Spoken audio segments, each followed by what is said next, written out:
في أعماق مستنقعات فلوريدا الكثيفة، حيث يختلط الضباب بالماء وتغيب الشمس خلف الأشجار العالية، هناك تدور أسطورة لا تزال حية حتى اليوم.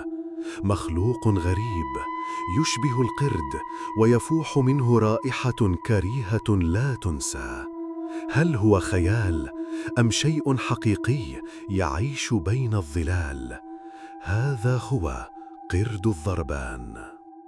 تخيل مخلوقاً بطول رجل بالغ، يمشي على قدمين ومغطى بشعر بني محمر، لكنه لا ينسى أبداً بسبب رائحته. رائحة تشبه البيض الفاسد أو الكلاب المبللة التي نقعت في المستنقع، لهذا سموه قرد الضربان. يقول الشهود إنهم رأوه يختفي وسط الأشجار أو يظهر فجأة بجانب الطرق الريفية، طويل عريض له عيون تلمع في الظلام. على عكس بيغ فوت الجبلي، قرد الضربان يسكن المستنقعات، وبالتحديد في منطقة إيفرغليدز جنوب فلوريدا، وهي شبكة كثيفة من الغابات والمياه تكثر فيها التماسيح والثعابين وحتى القصص الغريبة. المشاهدات لا تتوقف، يقول البعض إنه عبر أمامهم على الطريق، وآخرون رأوه يراقبهم من نافذة السيارة، بل ويقول بعض المزارعين إنه قتل ماشيتهم. في عام 2000 وصلت صورتان غريبتان إلى مكتب الشريف في مقاطعة ساراسوتا، تظهر مخلوقاً بشعر برتقالي وعيون تلمع. لا أحد يعرف من التقطها، لكنها أشعلت الجدل من جديد.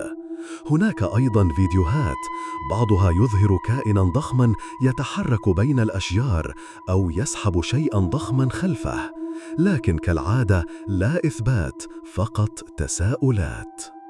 من بين كل الناس هناك شخص واحد يكرس حياته لهذا المخلوق، اسمه ديف شيلي. يدير متحفاً غريباً يسمى مقر أبحاث قرد الضربان، جمع فيه قوالب لآثار أقدام، مقاطع فيديو وشهادات من شهود عيان.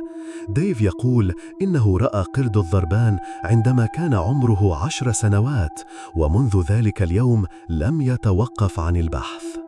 الجهات الرسمية لا تؤكد وجوده. لجنة الحياة البرية في فلوريدا تقول: ما ترونه قد يكون مجرد دب واقف على قدمين، أو حتى قرود هاربة من السيرك. لكن مؤيدو الضربان يردون: إذا كان المستنقع قادراً على إخفاء تماسيح وفهود وحتى سفناً صغيرة، لما لا يختبئ فيه مخلوق لا يحب الكاميرات؟